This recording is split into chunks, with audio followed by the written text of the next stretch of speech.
O Westcast é um podcast que visa bater um papo com as principais personalidades de Santa Bárbara e região. E hoje, claro, não é diferente, porque o meu convidado, ele é o ex-prefeito de Santa Bárbara, Denis Andia. E esqueci de citar, né, é ex-prefeito de Santa Bárbara e o atual secretário de Desenvolvimento De de mobilidade Mobilidade urbana, Urbana. Olha, só para testar o convidado, claro que lá eu sabia. do Ministério das Cidades lá. Muito obrigado, Denis, novamente. Eu que agradeço o convite, aliás, né, Anderson?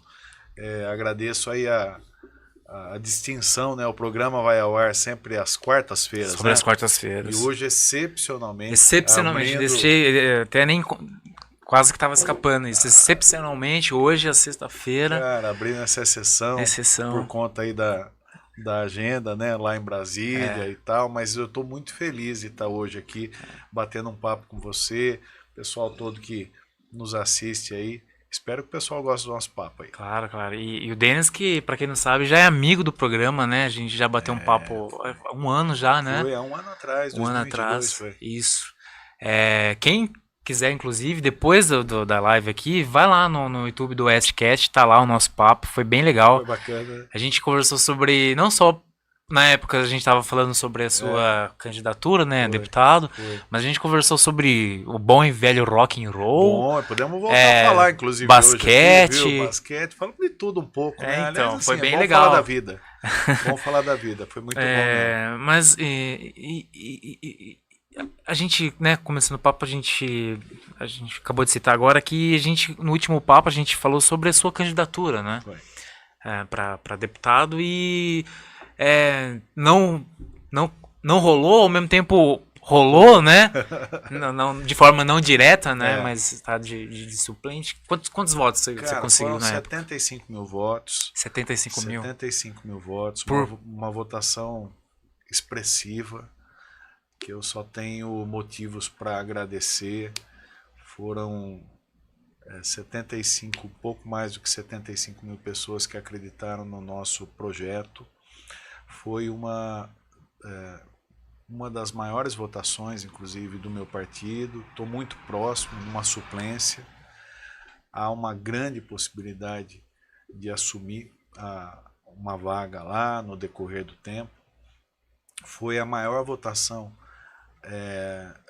de toda a região metropolitana de Campinas, entre todos os candidatos da região metropolitana de Campinas inteira, inclusive os candidatos da cidade de Campinas, e aí tem gente graúda e grande na política, né, de longa data, mais votado do que todos aí.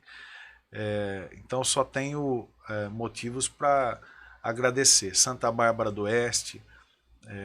aqui na cidade você sabe dizer quantos Foram foram? 52 Aqui mil 50 votos mil? aqui. Então só tenho motivos para reiterar meu agradecimento também aos Com certeza é barbarenses. muito voto, né? Porque a gente considera nos outros candidatos locais, né, que se candidataram. E claro, tem aqueles grandões, né? E uma, Que pegam voto daqui, né? De toda a região, na verdade. acho que também uma coisa importante para dizer, né? Primeiro que foi uma candidatura local, né? Com pouco investimento, com pouco recurso, né?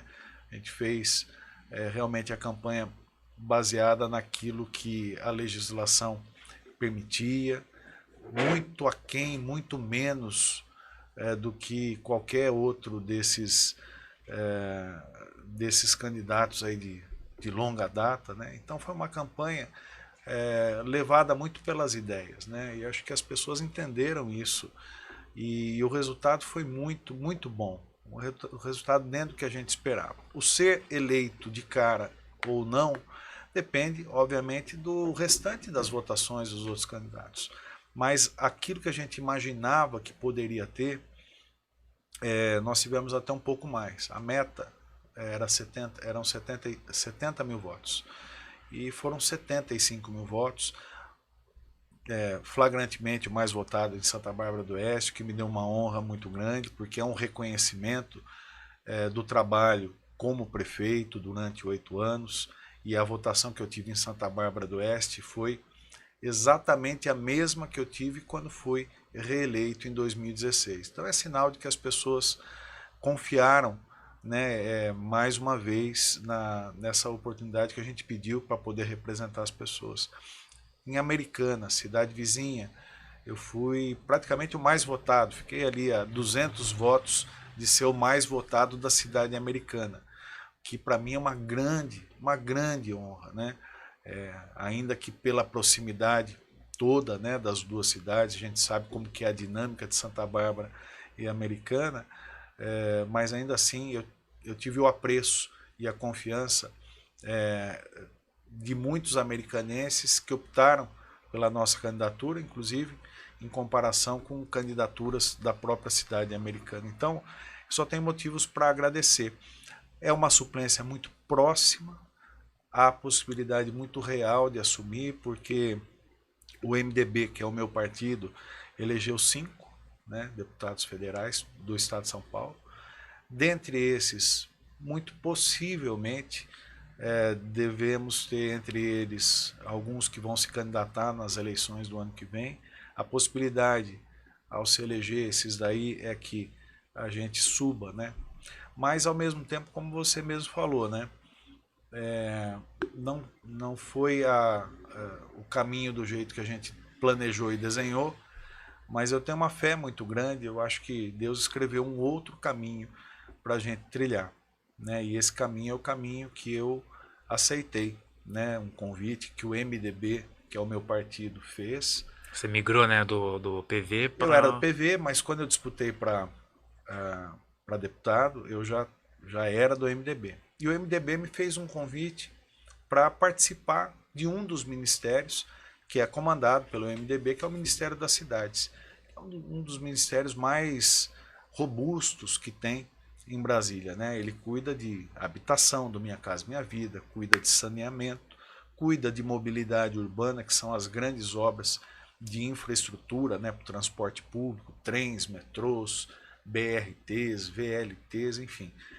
E essa é a pasta específica, inclusive, que eu cuido lá em Brasília. Então, não cheguei até o momento pelo caminho planejado, mas me foi reservado um outro caminho para estar em Brasília, além do que eu trabalho diretamente na minha pasta, na Secretaria Nacional de Mobilidade Urbana, eu tenho a oportunidade de fazer a interlocução para todos os prefeitos aqui da nossa região, daquilo que eles precisam em Brasília. Então, praticamente todas as semanas eu recebo prefeitos aqui do nosso entorno que vão lá, que precisam muitas vezes de uma interlocução próxima no Ministério da Saúde, no Ministério da Educação, no próprio Ministério da Cidade onde eu atuo, e eu tenho ajudado, dentro do possível, também trazendo recursos para as nossas cidades. E você falou que tem uma esperança muito grande de assumir ainda, né, o Sim. mandato de deputado. Para quando você acha que Olha, isso a aconteça? possibilidade grande e real E aí não tem para... jeito, tendo a possibilidade, aí você sai do seu cargo atual. Olha, eu confesso que o que eu estou fazendo hoje, eu estou fazendo com uma entrega muito grande, com uma dedicação muito grande. É uma função dentro do executivo, que é muito mais próximo do meu perfil, alguém que foi prefeito de Santa Bárbara por 8 anos. É uma função que me agrada muito e que me permite ajudar muito. Mas, na vida pública, na política, eu tenho uma máxima que ela sempre prevalece, né? Quando você se coloca diante do eleitor, pedindo a confiança dele, né? E ele te dá essa confiança e você chega lá, você tem que cumprir, né? Então, quando eu fui prefeito um mandato, fui reeleito, e no meio do segundo mandato tinha muitas pessoas que diziam, puxa, Denis, você podia ser candidato em 2018, você pode ser candidato a deputado. Vai lá e tal.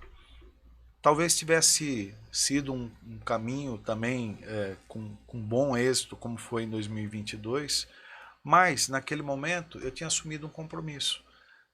Quando eu fui para a reeleição em 2016, eu assumi um compromisso com as pessoas de que eu ia fazer um mandato até o final de 2020. Não era justo, na minha opinião, deixar o mandato pela metade para mudar o caminho. Eu pedi a confiança das pessoas para 4 anos.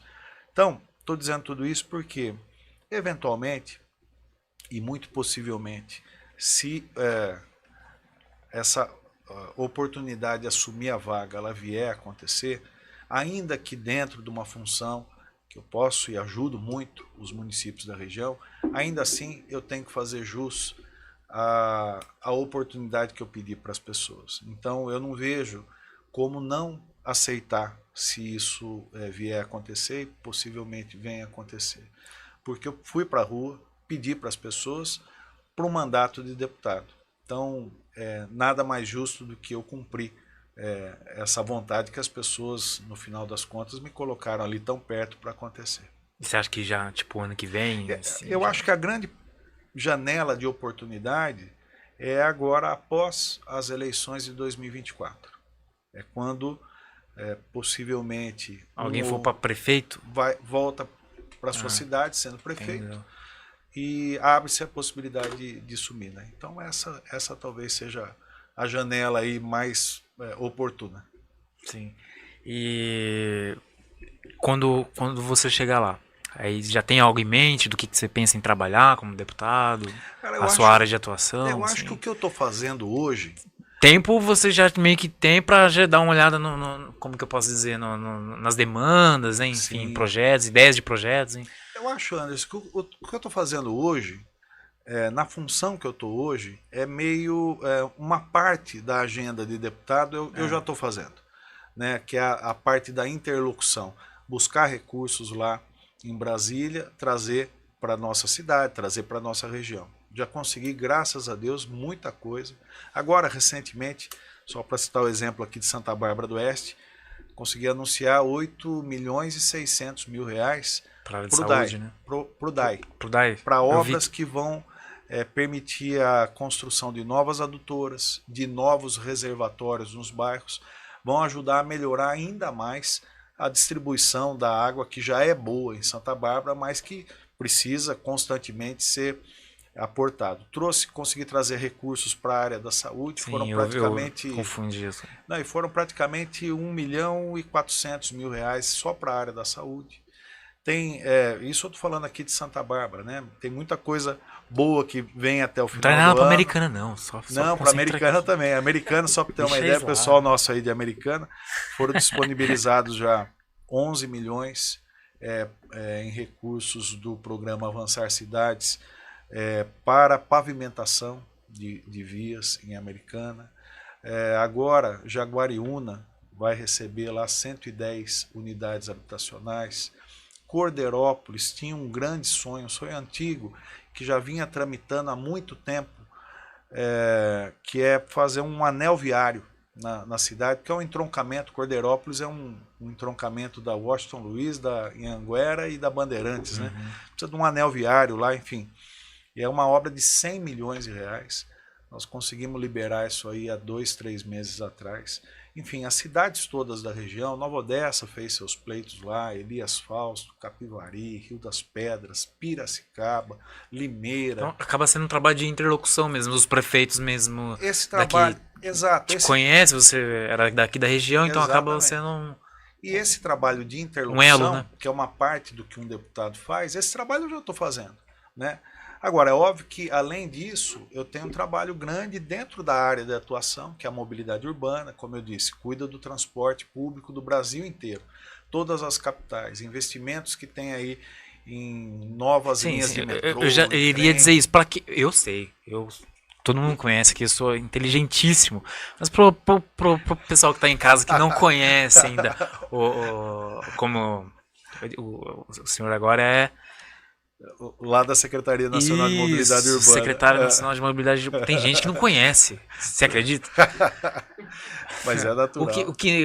Qual que é o seu trabalho dia a dia? O meu trabalho lá no dia a dia é o seguinte: são as obras que estruturam no Brasil inteiro os projetos, né, de ampliação e de novas estruturas para transporte público. Né? Então, tudo o que você vê aí de novas linhas de trens urbanos, de metrôs, de VLT, né, que é aquele veículo leve sobre trilho. BRT, que são as linhas de ônibus, né? Aqueles corredores exclusivos de ônibus. Tudo isso são recursos que saem da secretaria, que eu sou o secretário nacional. É através dessa secretaria que é aportado o recurso. Então, só para a gente ter uma ideia, agora, né, o governo lançou um novo pacote de investimentos, um novo PAC. Só na minha área lá, na área que eu atuo diretamente, são 48,8 bilhões de reais que vão ser investidos nas capitais, nas regiões metropolitanas do Brasil. Tudo para melhorar o transporte público coletivo, a troca de frota, né, de ônibus. Nós lançamos um pacote de investimentos que são 6 bilhões de reais para que os municípios possam trocar os seus ônibus mais antigos por ônibus mais novos, que possam trocar os seus ônibus a diesel por ônibus elétricos.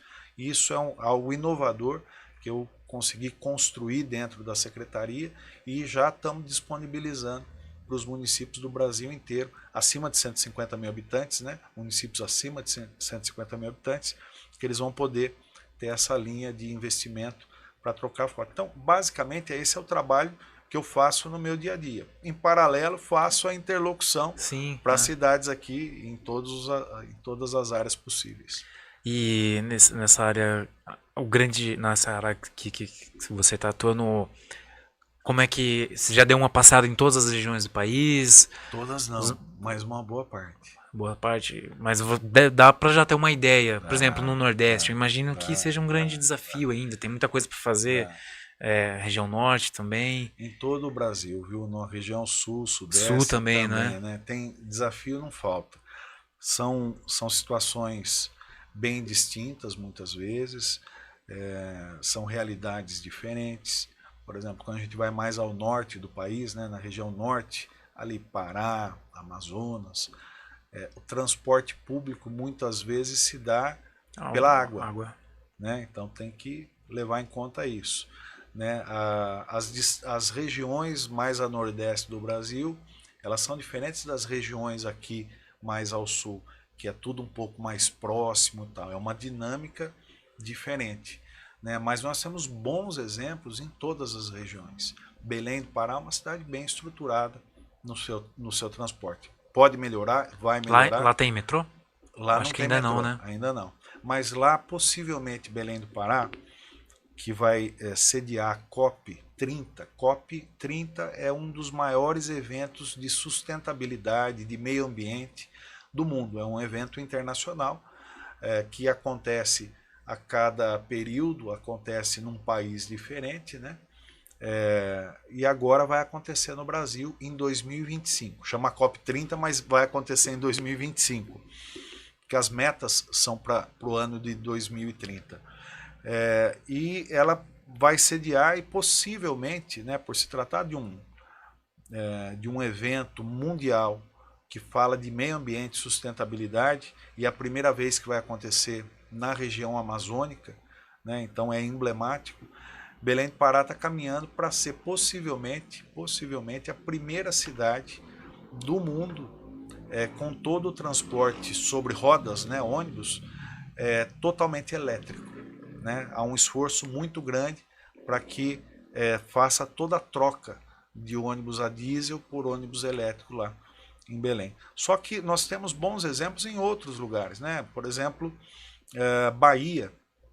Bahia tem um sistema de metrô que é exemplar, funciona muito bem. Goiânia, nós temos um setor lá, um sistema de BRT por ônibus muito bacana. O próprio São Paulo, assim, claro, sempre tem reclamações, tal, teve greve, acho que por outros problemas, na verdade, né? Mas eu já fui em São Paulo, funciona muito bem, né? O metrô de São Paulo funciona muito bem. São Paulo há elogios até de pessoas estrangeiras, até limpo, funciona relativamente bem. São pouco mais, aproximadamente 10 linhas lá em São Paulo. Algumas delas funcionam muito bem, outras funcionam moderadamente, algumas têm falhas sistemáticas, né? Mas, por exemplo, a linha 4 do metrô, é a linha amarela, linha 4 do metrô. de São Paulo. É padrão Londres, né? Nas estações, nos veículos, Assim, pelo em menos tudo. pra mim, que eu fui turistar lá, funcionou muito bem. Eu É, consegui ir em todos os pontos dos lugares que eu queria ir de forma rápida. Só na Zona Leste, que aí você tem que fazer isso, uma baldeação e tal, isso. né? Já demora um pouquinho E mais. São Paulo é uma cidade em ampliação, né, da sua malha metroviária, né? Mas tem bons exemplos já, né? Algumas linhas são administradas pelo setor público, outras são administradas pelo setor privado. Essa linha amarela, ela é administrada pelo setor privado. Volto a dizer, é uma das mais modernas do mundo, se comparado com as principais que a gente tem nas principais capitais desenvolvidas aí do planeta. Ela não deixa nada a desejar. Para você ter uma ideia, não tem como que fala, o motorista, não tem, é tudo controlado à distância, para você ter uma ideia. Eliminando empregos. Tudo. Não, Nossa, cara. eles têm um sistema lá, né? E os empregos são compensados de outra forma, com certeza, mas eles têm, por exemplo, um sistema, Anderson, que é automatizado do tempo entre um carro e outro. Se você precisa colocar ou retirar, né, dependendo da demanda, um metrô inteiro, né, uma composição inteira, eles fazem isso tudo à distância. E para você ter uma ideia, eles vão reduzindo poucos segundos na abertura de cada porta e reduz a somatória disso com isso, vai somando e você consegue encaixar um carro novo ou tirar um carro de lá. É altamente qualificado. E o que eles acabam gerando são empregos mais qualificados, que são empregos no monitoramento disso, porque a central deles para monitorar a segurança, a funcionalidade do sistema todo, ela vai aumentando. À medida que você tira o profissional que está ali dentro, você coloca outros profissionais que vão ajudar a dar qualidade no monitoramento e na operação desse sistema todo. Muito se fala também na ligação pro interior aqui, né? Você acha Sim. que tá próximo? Eu A acho gente que vai fala de acontecer. Campinas, Jundiaí, Vai um pouco mais pra acontecer. cá, né? Americana também, Tem, às vezes. tem Não, um. não necessariamente metrô, mas trem, né?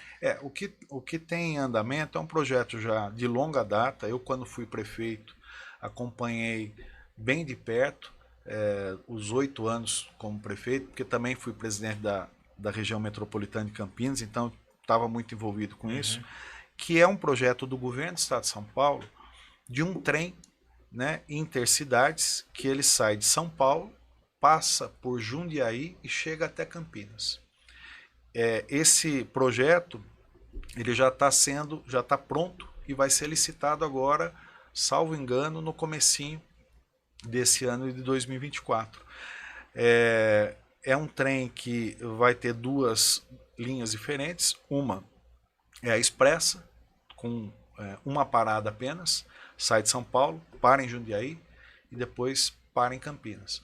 E tem uma linha paradora, que ela vai parar, se eu não estou enganado, em 12 pontos, em 12 estações, também no mesmo percurso, de São Paulo a Campinas, mas faz mais paradas. É um início muito importante para o desenvolvimento da linha férrea no Brasil. Que tá praticamente parada, né? Praticamente sumiu. Nós, na verdade, Você há acredita décadas... que eu tenho 30 anos e eu me lembro que os meus Tá avós. novo, rapaz, hein? Deixa eu ver. Obrigado, é convidado bom, né, o Rodrigo? Tem convidado aqui Rapaz, que me olha deu só. mais de 30 anos, você acredita? Não chamo mais. Não é possível isso Não aí. chamo Não mais. chame nunca mais. E 30 anos e eu me lembro lá na minha infância de, sei lá, 10 anos, quando eu tinha 10, menos ainda, muito menos, 6 anos, 5 anos, eu ia pra cidade dos meus avós, que é Mineiros do Tietê, coladinho com Jaú. E o trem, e a gente ia de trem, parava em 2 córregos. E depois não teve mais, Não, né? Pegava aqui em Americana Eu que sou um pouquinho mais velho que você... e era muito bom. Eu lembro do cheiro do vagão, né? Sabe? É muito nostálgico. Eu sou um pouquinho mais velho que você, acho que uns 2 ou 3 anos Sim. só a mais ou menos. Mas eu também me lembro, a gente aqui de Santa Bárbara, direto de Santa Bárbara, ia, por exemplo, para Campinas. Santa Bárbara eu já não lembro. Né? Então. Tem a estação, né? Lógico. Né? E eu peguei esse finalzinho. Na verdade, o que aconteceu ao longo das últimas décadas, né? Isso, quando eu estou dizendo isso, eu estou falando de uma opção que aconteceu lá na década de 60, 70. que o Brasil decidiu se desenvolver pelas rodovias, né? Pela dinâmica de se investir nas indústrias automobilísticas, de gerar empregos pela indústria automobilística, se desenvolveu as estradas e deixou de lado o transporte sobre trilhos, né?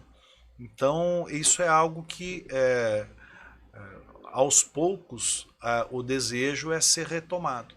Esse trem que sai de São Paulo, vem até Campinas, é um bom começo, né? Porque a partir desse trecho, que é um trem intercidades, nós podemos começar a pensar... Dá para mais longe, né? Não, acho que num primeiro momento nós precisamos e devemos pensar na capilaridade da nossa região, da própria região metropolitana de Campinas, né? Porque nós vamos ter que alimentar. As pessoas precisam chegar na estação de Campinas para de Campinas ir até lá.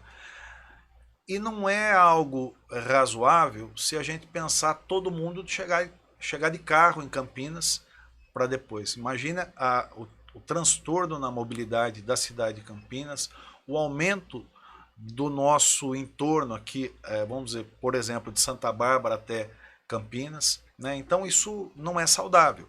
O que nós temos que pensar é capilarizar também sobre trilhos novas formas das pessoas na região poderem se locomover, inclusive chegando à estação de Campinas, a futura estação, e vale abrir aqui um parênteses que a projeção para isso estar pronto é num período aí de 5 a 6 anos. Dentro desse período é importante a gente pensar e investir, né, em formas da gente chegar, pode ser um VLT, pode ser até um trem, né, de baixa velocidade, que possa interligar as cidades da nossa região. Fui já para o Rio, tem, né? Bem legal. Sim, porque é uma região muito adensada. Se a gente pegar um eixo aí, Vinhedo, Valinhos, Campinas, Hortolândia, Indaiatuba, Sumaré, Nova Odessa, Americana e Santa Bárbara, nós estamos falando de pelo menos 2,5 milhões de pessoas, praticamente conurbados, pessoas que transitam entre as suas cidades ou transitam muito para a cidade de Campinas com muita frequência, uma frequência diária. Então, nesse sentido, eu tenho trazido para uma conversa o prefeito da cidade de Campinas, o Dário Saad. Eu tenho trazido para essa conversa o presidente da região metropolitana de Campinas, que é o Gustavo Reis. Tenho trazido o próprio governo do estado de São Paulo.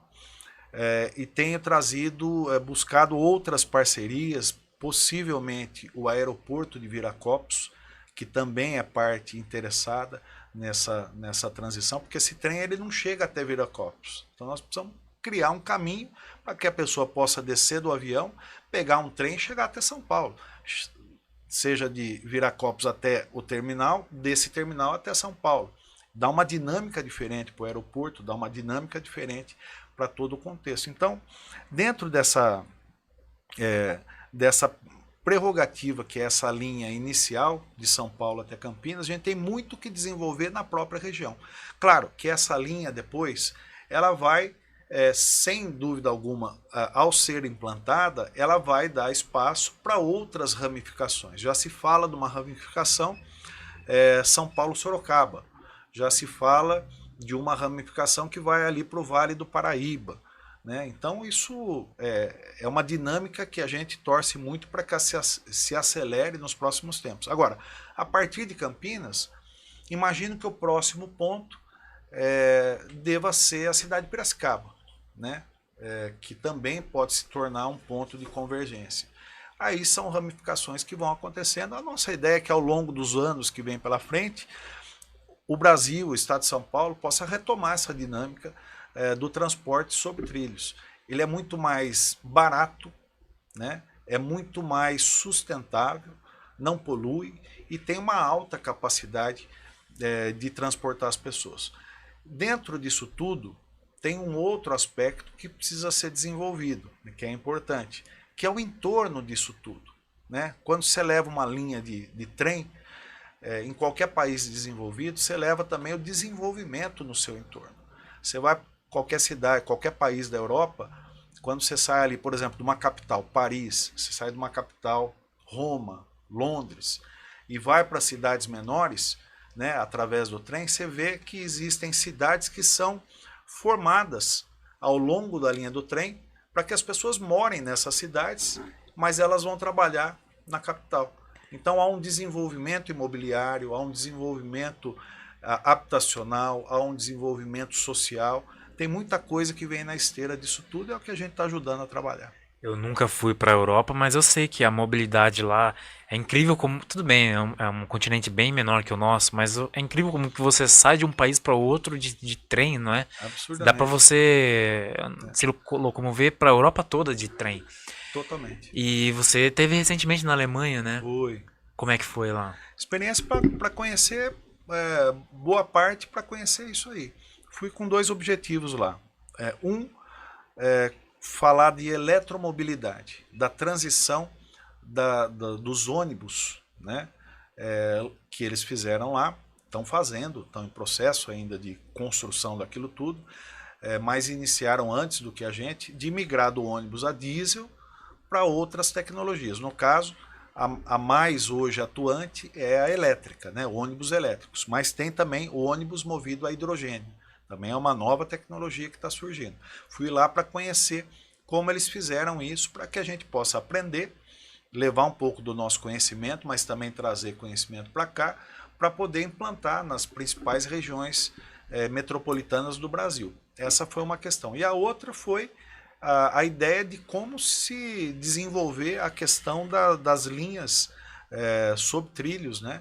Que tem já bastante desenvolvido, e a Alemanha é, sem dúvida alguma, um dos grandes exemplos, né, de transporte público e de transporte público sustentável. Então fui aprender bastante, para que a gente possa trazer para as principais regiões metropolitanas do Brasil inteiro, né, as principais capitais, um pouco do que eles fazem lá, e fazem muito bem, a gente possa também trazer para cá. Só foi na Alemanha? Que cidade você foi lá? Eu fui para Frankfurt, na Alemanha, fui para Leipzig, também na Alemanha, e depois eu fui para Viena.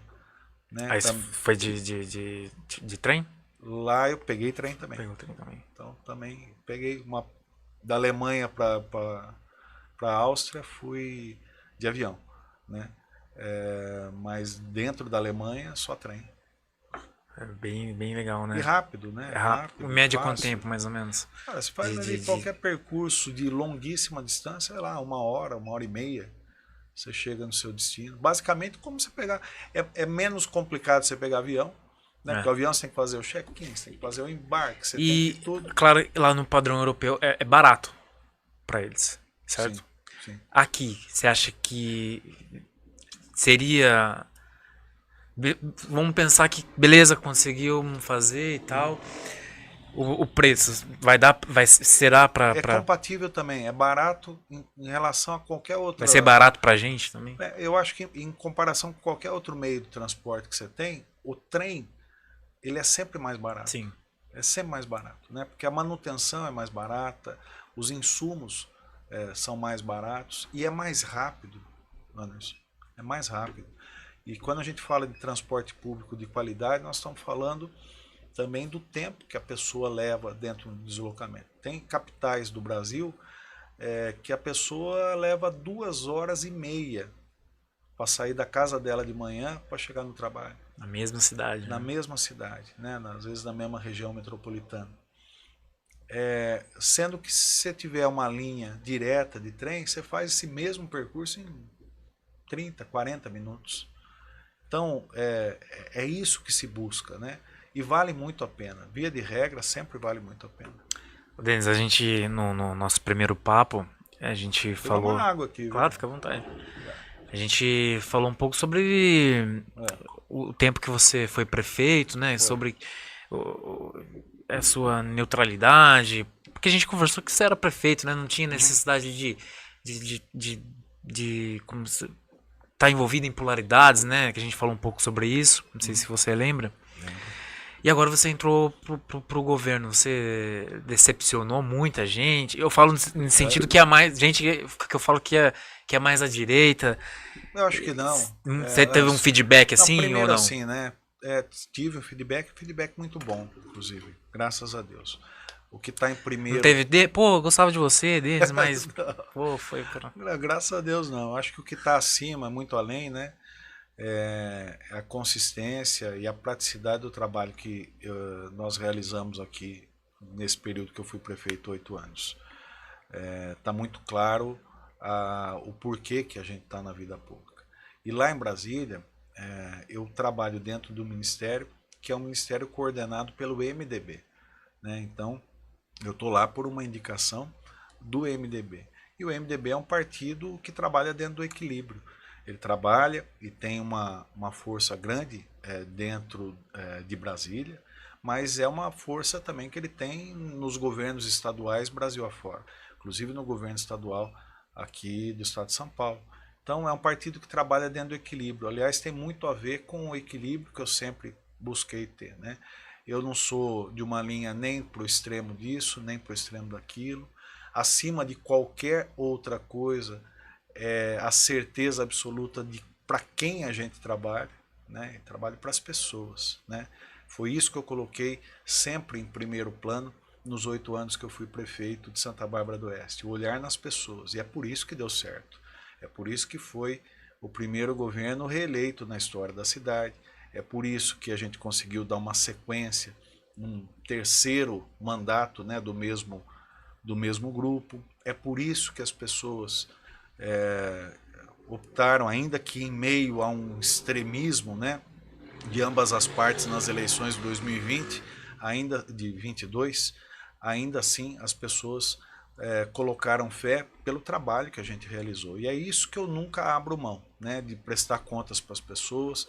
Os prefeitos que eu recebo em Brasília são prefeitos de todos os campos da política, todos os campos partidários, busco atender da mesma forma. O trabalho que eu realizo e essa interlocução que eu realizo é sem olhar para partidos, é olhar para a necessidade das pessoas. Se tem um bom projeto e eu consigo canalizar recursos para esse bom projeto, não me interessa de que partido interessa as pessoas, se aquilo vai fazer sentido e vai melhorar a vida das pessoas. E, Denis, na entrevista passada, que eu entrevistei uma conselheira eleita, né, do Conselho Tutelar, e eu conversei um pouco com ela sobre as pessoas que querem um cargo público, né, como você, na política, enfim. Eu fico imaginando, cara, será que a pessoa... É claro que tem, mas eu fico pensando, será que ela tem realmente noção do que quer? Porque eu imagino que quando você vem pra cá, ou quando tava como político, como prefeito aqui, as pessoas param, devem parar ainda assim, quando você vem pra cá, né? Muito Bastante. na rua, Graças e a conversa Deus. e tal, e às vezes pra cobrar, né? E como que você lidar com isso? Com esse assédio, né? Ora pra bem, ora pra mal. E como é que você... Que você tinha essa noção desde o começo, né? Quando quis entrar pra carreira pública. Eu lido isso com muito prazer, né? Com muita entrega. Eu gosto de gente, eu gosto de pessoas. Então, se a pessoa entra na vida pública, entra para política e não gosta de gente, de alguma forma, em algum momento, não vai dar certo. Você tem que gostar. Então você não se incomoda de ser forma- tietado, assim. de Você tá na forma feira, você tá comendo seu pastel e eu, pô, tira Não, uma foto. acontece, faz parte. Né? Desde o momento em que eu tive a oportunidade de ter sido eleito prefeito lá no ano de 2012, a minha vida pessoal ela mudou radicalmente. Tudo isso que você está dizendo, né? A privacidade, né? Então às vezes você está almoçando num restaurante, as pessoas vêm, conversam, tal, normal. Volto a dizer, se você gosta de gente, gosta das pessoas, você não se incomoda com É isso que eu tenho que explicar pra minha esposa, sabe? Porque eu sou comediante também. Às vezes eu vou fazer compra e uma pessoa me cumprimenta, sabe? Sabe? Mas é Ela tem que assim, entender pô, às isso, vezes a sabe? gente vai. Aí para, conversa, tem que dar atenção, né? Viu? E acontece. Agora, eu digo assim, às vezes eu vou na padaria, às vezes eu vou no mercado, leva um pouco mais tempo do que o normal. Não, de forma alguma, isso para mim nunca foi nenhum problema. Pelo contrário, é um bom termômetro, né, do apreço, do carinho que as pessoas têm. Eu tenho algo que me marcou ao longo desses tempos todos, esses anos todos, né, na vida pública, é de sempre ser abordado para coisas boas. Ainda que as pessoas tenham algo a sugerir, muitas vezes algo a reclamar para si próprio, né?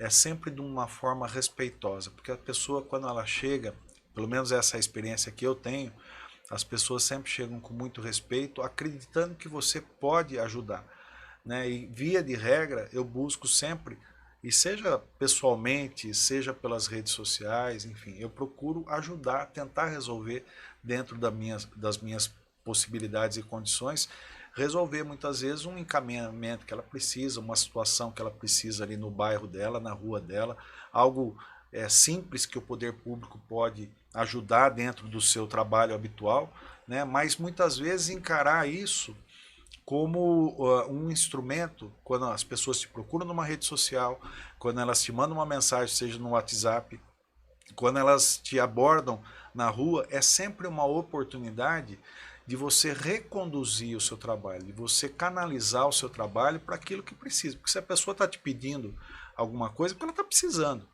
E você só está lá trabalhando porque as pessoas te colocaram lá. Então faz todo sentido que você possa. Então, quando você encara isso como um canal, um instrumento de acolher o que as pessoas precisam para poder devolver com o trabalho, as coisas só funcionam bem. Eu só acho maravilhoso isso, quando as pessoas me abordam, procuram, falam.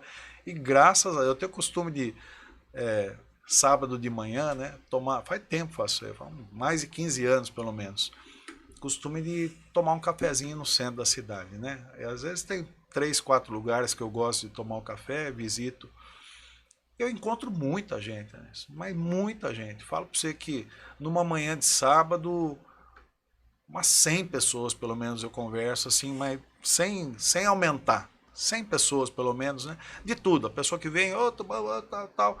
A pessoa que às vezes precisa de alguma coisa, eu pego, já anoto, tento ajudar. Enfim, tem de tudo. E as pessoas realmente se aproximam. Mas acho que é um pouco do que você permite. As pessoas percebem que você é acessível para isso, né? Percebem que você é disponível para aquilo, né? Eu acho que eu também creio que você é um político, então você você serve a população, né? Você Claro. não é simplesmente um famoso. Exato, não Entendeu? podemos... Um famoso, às vezes ele tá no momento dele, né?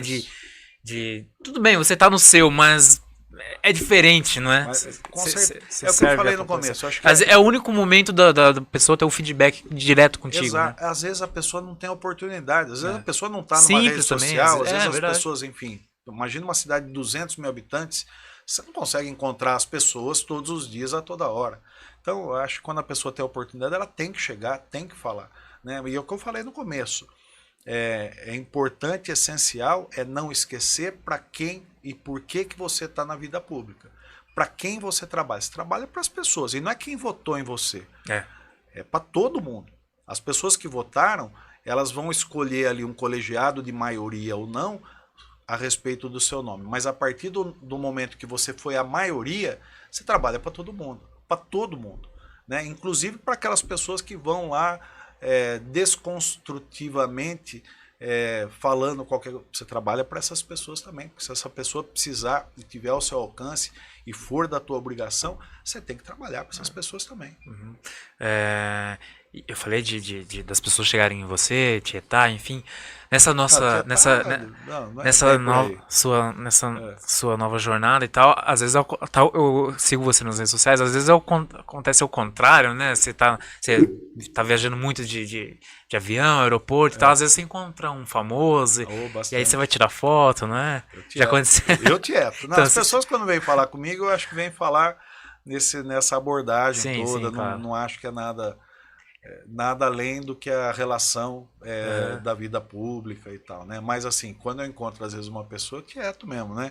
Quem que você encontrou já no aeroporto? Eu vi o Pedro Bial, né? Na saída para a Alemanha, encontrei com o Pedro Bial e encontrei com o Luiz Roberto. Luiz Roberto é aquele narrador da Globo, né? Encontrei com os dois lá.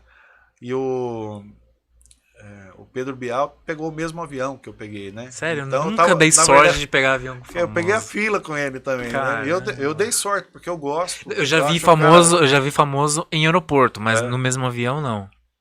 Mas eu tive a sorte de pegar a fila, tava atrás dele, por isso que eu cheguei ali, fiz até uma foto que eu publiquei nas redes sociais, né? Eu vi. Aliás, diga-se de passagem, é uma pessoa absolutamente acessível, Foi simpática, simpático contigo? simpático. Os dois. O Luiz Roberto, então, É, parecia que eu era amigo dele já fazia um tempo lá. Um cara muito, muito de boa, né? Então, eu aproveito também. tira foto. Opa! E como que é agora? Você tá lá em Brasília e tal. Você já viu o seu chefe muitas vezes? Como é que é?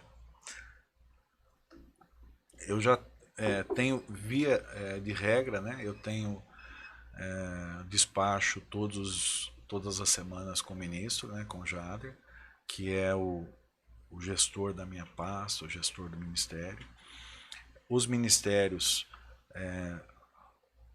de tempos em tempos, têm os despachos ou os eventos com o presidente da República.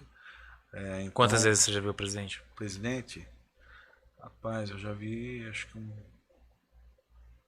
umas 5 ou 6 vezes. E conversou diretamente, assim, Já conversei, como é que o Lula é? conversei. Eu não o conhecia, né, pessoalmente até então. Também, às vezes que eu tive oportunidade, sempre em eventos, né? Por exemplo, o lançamento do PAC, lançamento do Minha Casa Minha Vida, né? Não posso nem dizer que são conversas, né? É assim, é uma aproximação de quem está ali no mesmo evento, né? Até porque o presidente da República é alguém muito assediado, né?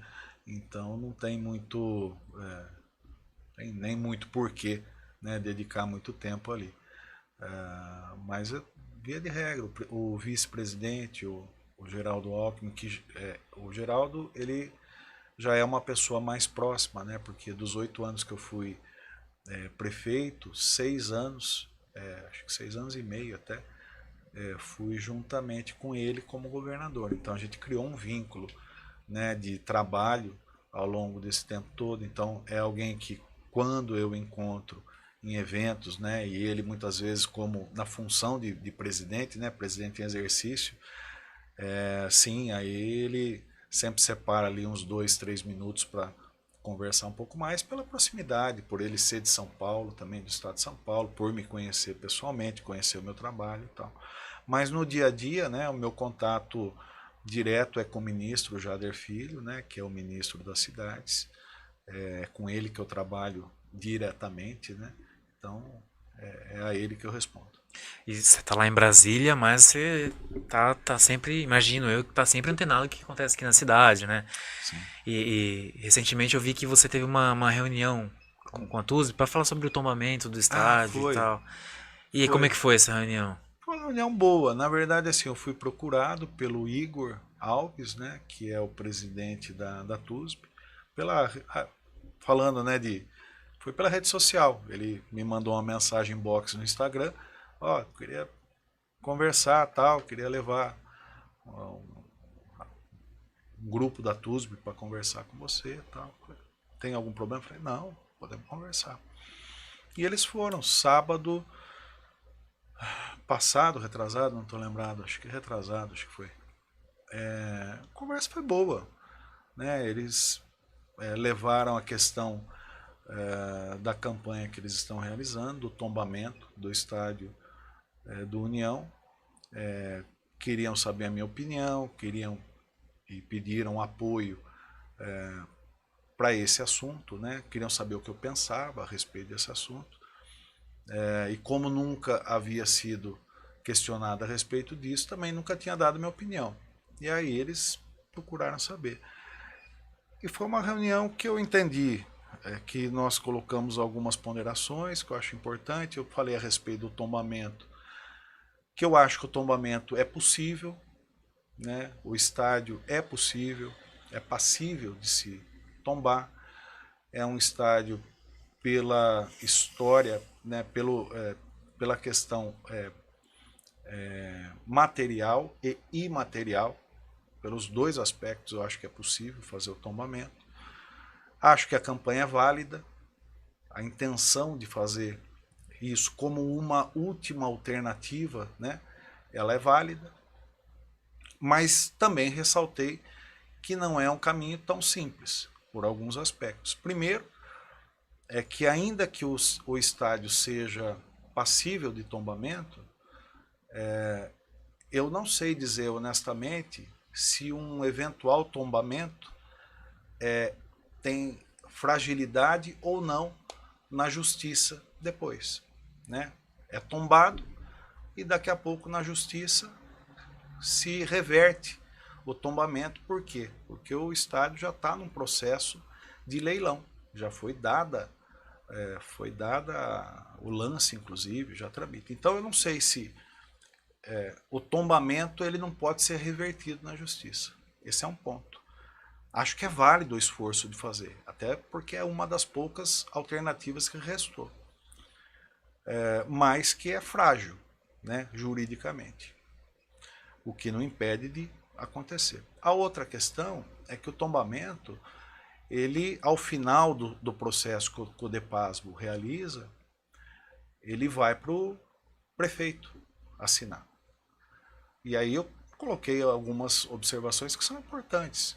Não é simples o prefeito simplesmente pegar e assinar, né? Porque quem assina coloca o seu CPF e tem responsabilidade naquilo que assina, né? Então eu coloquei para eles o seguinte. Muito se fala na ausência de opinião do Rafael. A gente não vê ele se pronunciando. Mas nem entrando muito nesse assunto, mas só assim dizendo, quando a pessoa vai assinar, o prefeito no caso, ele põe o CPF dele e assina, ou seja, ele tem responsabilidade com aquilo que ele está assinando. Então eu me pergunto, né, ao assinar, o que pensaria o Ministério Público, por exemplo, a respeito de assinatura de um tombamento sabidamente de um imóvel que está na justiça leiloado? Eu não sou jurista, não sou advogado, mas eu perguntaria para o corpo jurídico da prefeitura, para as pessoas de confiança, se isso daí não implica um problema para quem assina. Litigância de má fé. Eu estou fazendo uma ação que pode ser... Eu não queria estar na pele do Rafael então, nesse essa momento. É uma questão. A outra, o Ministério Público pode entrar. Quem está hoje dando o lance lá pode entrar. Então, são duas coisas que eu estou falando que são importantes. Uma, é válido fazer a campanha toda, é válido o tombamento. Eu acho que é possível. É um patrimônio que pode ser tombado. Na minha opinião, é passível de tombamento. Se essa é a última alternativa que tem, não vejo por que não correr atrás, né? Mas eu acho que é frágil na justiça, é possivelmente frágil na justiça, porque já está dentro de um processo. Você vai tombar algo que já está, vamos dizer, tramitado na justiça de outra forma. E acho que a responsabilidade de assinar precisa ficar clara, porque às vezes parece que o prefeito quer, não quer, ele não quer falar ou não quer assinar. Não é simples assim, não estou assinando um pedaço de pão, de papel de pão. Eu estou colocando um CPF e assumo responsabilidade. Se tem uma ação do Ministério Público, se tem uma ação da própria pessoa que está, empresa que está arrematando, ela não vai para cima de mais ninguém, não vai no CODEPASBO, não vai em ninguém, vai em cima de quem assinou e pôs o seu CPF lá. Então, é algo que precisa ser muito pensado, não é simples. Eu imagino, que nem você disse, que futuramente ele assina, aí depois, né, como você disse, as implicações jurídicas que isso pode ter. Por outro lado, a pressão tem essa, né, já existe essa pressão da população, da cidade. Isso, estou pensando aqui com a cabeça dele. Isso politicamente pode ser ruim se ele pensa em reeleição para ano que vem. Eu não queria estar na pele dele. Realmente é bem complicado. Mas eu acho assim, primeiro, né, a situação da União, ela não chegou por culpa do prefeito e de nenhum outro prefeito, né? Ela foi uma situação que foi se compondo ao longo dos tempos por contratos mal feitos que implicaram em ações trabalhistas e imputaram uma dívida que o clube tem que arcar porque deve na justiça. Mesmo o tombamento não livra o clube de não... Não, o tombamento ele não resolve essa situação. O clube vai ter que pagar suas dívidas mesmo assim. Né? Então, eu queria deixar claro isso aí pelo seguinte. Denis, você é a favor ou contra o tombamento? eu sou a favor do processo de tombamento, nenhum problema. Eu só faço a observação se isso vai resolver, ponto final. E a outra coisa é quem assina, que é o prefeito. Não é simples para o prefeito. Quem fala, olha, é fácil, assina ou não assina, viu? É porque não tem o CPF na hora de assinar. Porque quem vai ser responsabilizado ou não é quem assina. Essa é uma coisa. Agora, o que eu falei para o pessoal é que essa é a minha opinião, é isso que eu acho que de ordem prática é o que eu tentei colocar para eles quando eles me perguntaram. Eu acho que o caminho, com todo respeito, é mais simples. Eu acho que nós temos aí quem entrou no processo aí do leilão, deu um lance. Eu acho que precisa ser chamado essa pessoa, precisa conversar, dizer a respeito desse contexto todo. Porque não adianta a gente falar, olha, união é algo importante para nós, é uma história importante. E a gente não fala para quem está dando lance. Essas pessoas precisam saber. Né? São empresários que estão investindo na cidade, inclusive, em outros empreendimentos. Na minha opinião, esse pessoal tinha que ser chamado, tinha que ser colocado toda essa situação, dizer, olha, nós temos um clube que é importante para a história da cidade, são 104 anos, quase 105 anos de história. É um clube que se desfizer desse seu patrimônio, não vai ter como arcar com as suas dívidas de outra forma, né? Ainda que o negócio seja muito bom, porque o estádio está sendo arrematado por 25% do seu valor de mercado, né? Ainda assim, viu, diante desse contexto, pensem na possibilidade de abrir mão desse negócio. Eu acho que não é tão complicado. Não é simples, mas não é tão complicado de se dizer. Né? Eu acho que aí tentar, a União consegue a partir disso ter uma sobrevida, pode ter outras oportunidades, até essas próprias pessoas que estão dando lance podem fazer parte de uma solução pro clube. É questão de conversar. É questão de conversar. Eu acho que esse caminho, se tiver sucesso, ele resolve a situação. Né? O tombamento é uma oportunidade. Eu acho que o que está sendo feito em prol do tombamento é super válido. Eu não digo ao contrário disso. É super válido. É importante que se caminhe, né, sendo essa a última alternativa. Agora, tem que estar com o pé no chão de que um tombamento, ainda que seja feito, ainda que o prefeito assine, coloque o CPF dele, corra o risco, né, de ser acionado na justiça, acionado pelo Ministério Público, ainda assim fazendo isso e tombando, é importante entender que a situação da União não vai se resolver e que esse processo de tombamento pode ser revertido depois. Então precisa ter clareza. Agora, precisa abstrair de uma névoa, né, política que está se envolvendo esse assunto. Né? Essa reunião que eu tive com esse pessoal, na verdade, quem me pediu, né, a reunião foi o Igor Alves. Ele levou as pessoas que ele quis levar. Uma dessas pessoas tem distorcido o que foi falado lá. Né? Precisa ficar claro isso aí. Eu não sou contra o tombamento. Eu só acho e ponderei isso aí, de ordem prática. Eu ia ficar 30 horas falando desse assunto com eles lá. E não falar o que precisava ser dito. Né? O que eu falei é o que eu estou falando para você aqui. É possível, deve-se trabalhar como última alternativa, sim. Agora, a expectativa de que isso vai resolver a situação da União, precisa ter o pé muito no chão para entender que tem ação judicial possível para se reverter, tem Ministério Público que vai olhar e tem que ver a responsabilidade da única pessoa que assina esse papel. Né? E que não podemos imputar que a pessoa assine sem abrindo mão da prerrogativa de que vai ter possibilidade de responder na justiça pelo que está fazendo. Precisa ser claro, só com isso aí.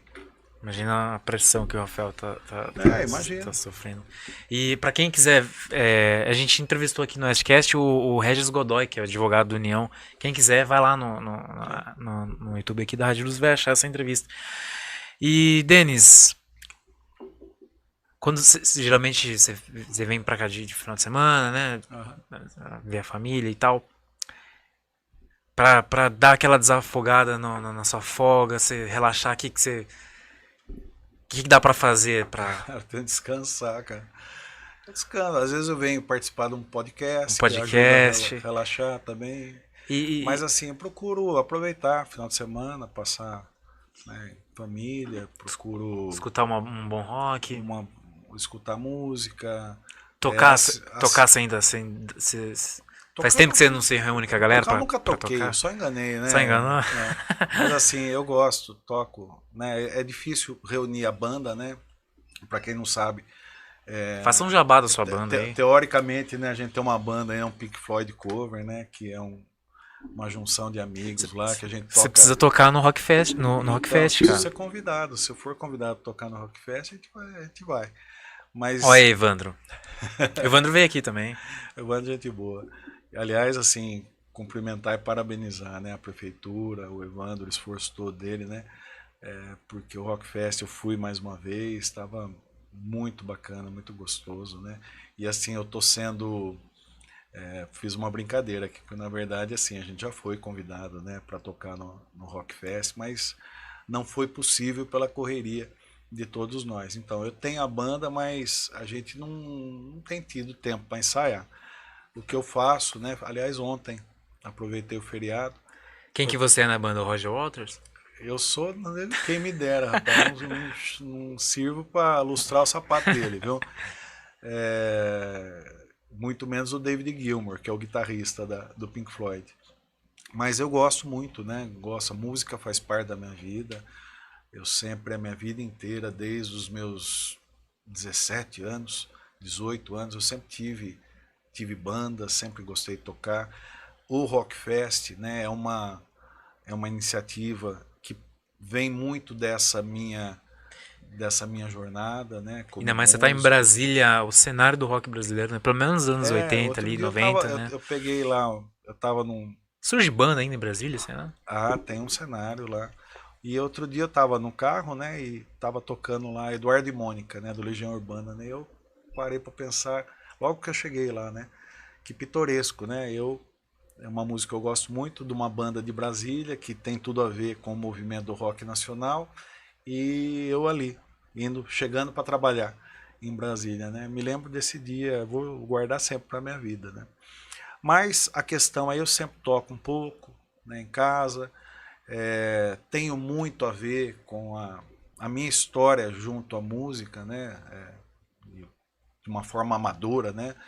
Mas ela tem muito a ver com, vamos dizer, o pano de fundo do rock aqui na nossa cidade. O Rock Fest, ele nasceu disso, desse meu sentimento, quando em 2013 para 2014, na verdade era começo de 2014,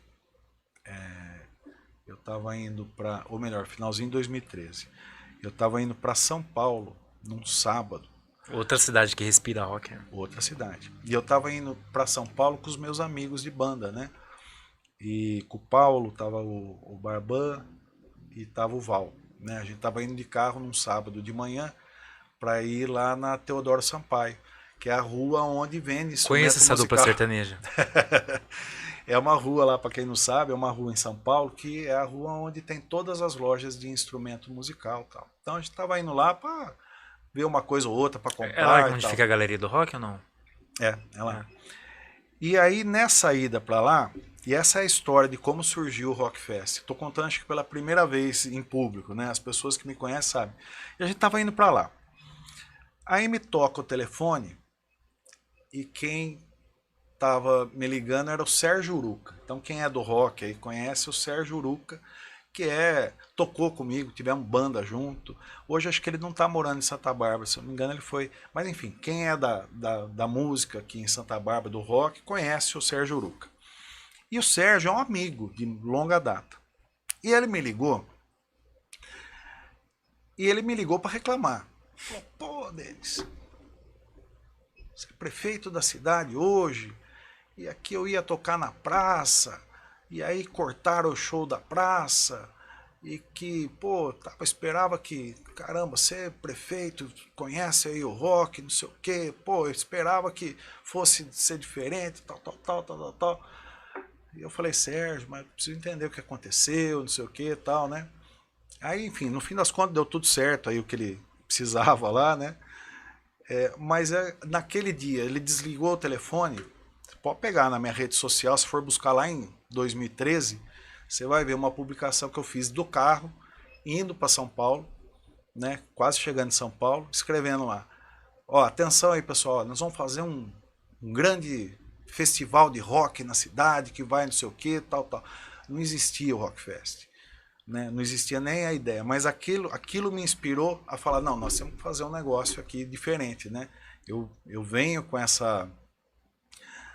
com esse apreço, né, do pessoal todo da cena do rock da nossa cidade, e o Sérgio acabou de falar uma coisa verdadeira, né?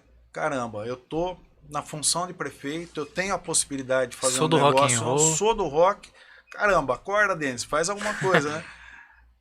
Postei naquele dia, sem saber direito. Né? Falei, ó, se prepara que nós vamos ter um grande festival de rock. Soltei o rojão, fomos lá para São Paulo.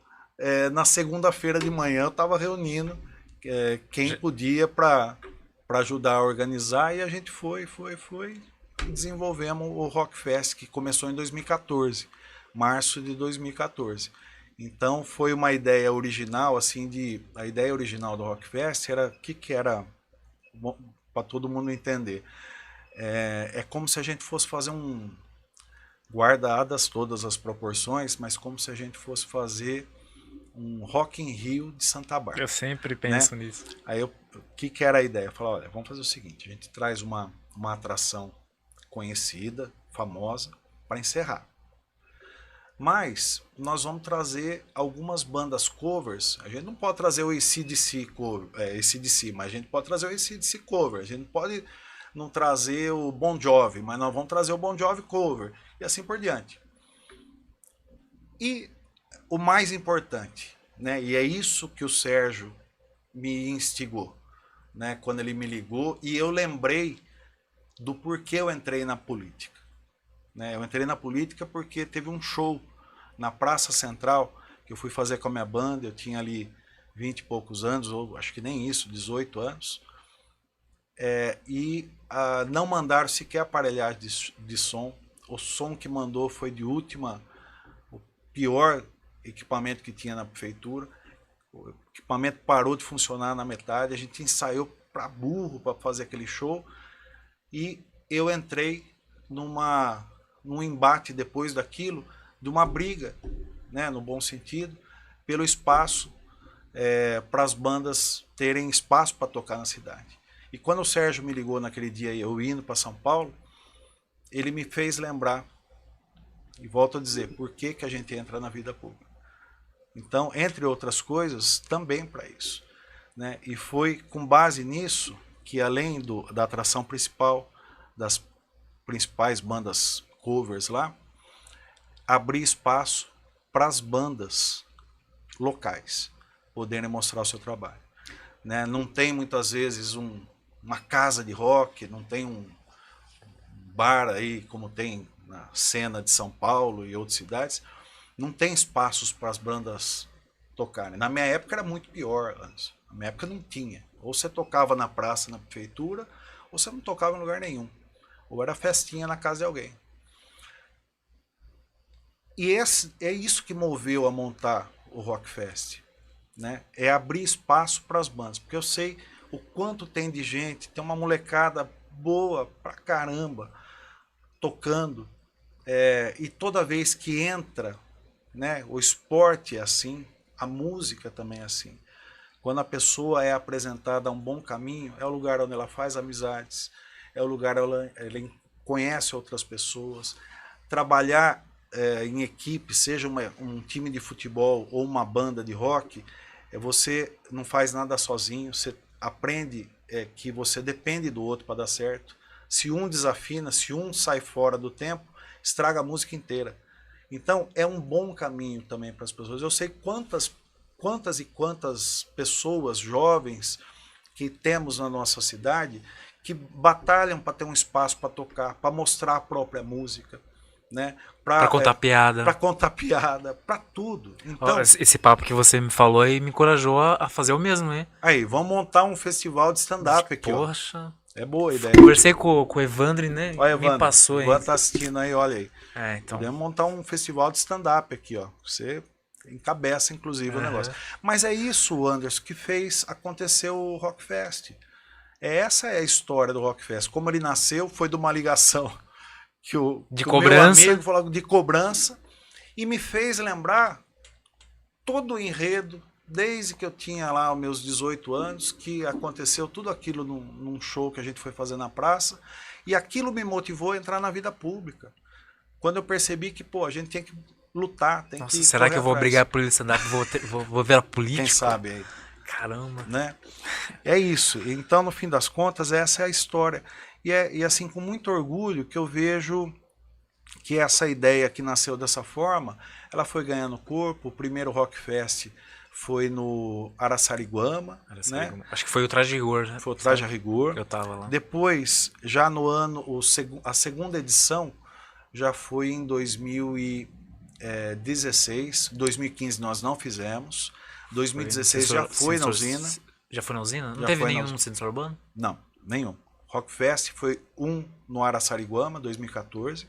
Depois, 2016, a gente tinha reformado a usina, né? Aquela área de fora, o pátio da usina.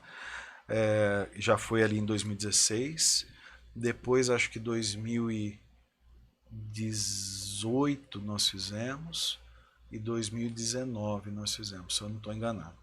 Depois, agora, 2022, ano passado, e 2023. Acho que acho que foi o sexto esse aqui, né? E é legal porque você vai vendo que cada ano vai ficando mais encorpado, sim, né? Vai ganhando a atenção da região, do estado. Sim, já tá bem então, né? Reconhecido, né? No estado. E nasceu de uma chumbada que eu tomei do meu amigo Sérgio Uruca. E terminando, para encerrar, falei da música e do basquete lá em Brasília. Dá pra você dar uma... Não, nem pensar. De manhã, como você fazia aqui, não dá pra você dar uma batidinha de bola e relaxar? Não dá. Não dá? Não dá. Lá realmente corrida, tudo é um pouco fora de mão as coisas, né? Até para cuidar das atividades físicas, né? Na entrevista passada eu perguntei, né? Se, sei lá, deu uma ditadura aqui no Brasil, você só pode escolher um hobby, basquete ou rock. Não, o que você escolheu, lembra? É rock, né? Rock. Acho que foi isso. Eu falei, bom, se não foi, é que o rock me acompanha sempre, né? Me acompanha cada voo que eu vou daqui para Brasília, eu volto de Brasília para cá, tô sempre ouvindo. É o que eu em casa eu gosto de pegar um violão, tocar. Meus amigos todos gostam também, enfim. Denis, muito obrigado. Eu que agradeço mais uma vez pela presença. E antes de eu ler alguns comentários aqui, você quer deixar algum recado? Cara, só agradecer a você pelo convite, o bate-papo mais uma vez gostoso. Poxa vida, falamos de tudo aqui hoje.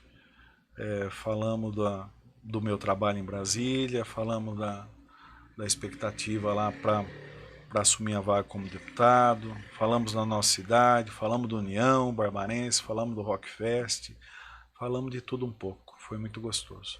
Aí o Carlos Dalberto Festa, Pati Brado mandando aqui recado, Lucas Natan Machado, meu... Ótima entrevista. Obrigado. É meu irmão. Rapaz, ele falou para você então. Nossa, bastante gente aqui, viu? Daniel Machado também, meu pai. Adriano Paninha, abraço acompanhado aqui. Opa. Celso Félix.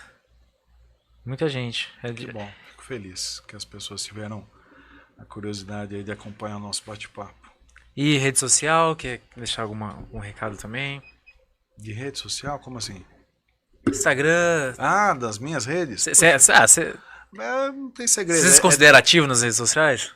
Sim. Twitter. Cara, às vezes eu tô mais para um, mais para outro.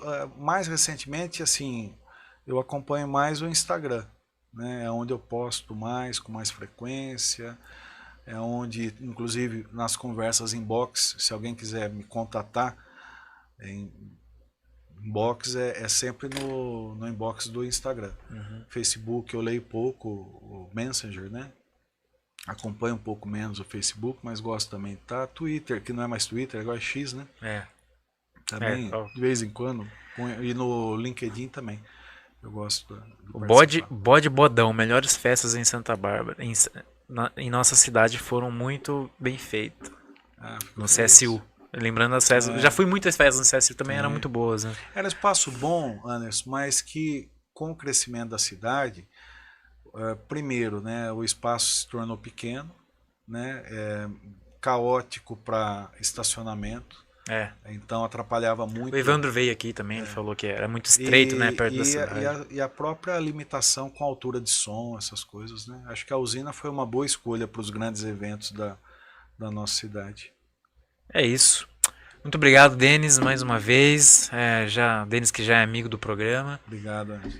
E eu queria deixar um recado para você, aos nossos anunciantes também, né? A Imprint, que dá a nossa força aqui. Caso você precise, né, de impressões rápidas, caneca, cartões, procure a Imprint aí nas redes sociais. Também ali, né, ali Stamp. Siga a gente nas nossas redes sociais também, OestCast no Instagram. Curte a página aqui, o YouTube aqui da Rádio Luzes, para você estar sempre acompanhando todas as quartas-feiras. E também o Westcast no YouTube. Também no YouTube, só que o nosso canal próprio, né? Depois daqui, a gente vai lançando os vídeos lá no Westcast no YouTube. E é isso. Boa. Muito obrigado. Até a próxima quarta-feira.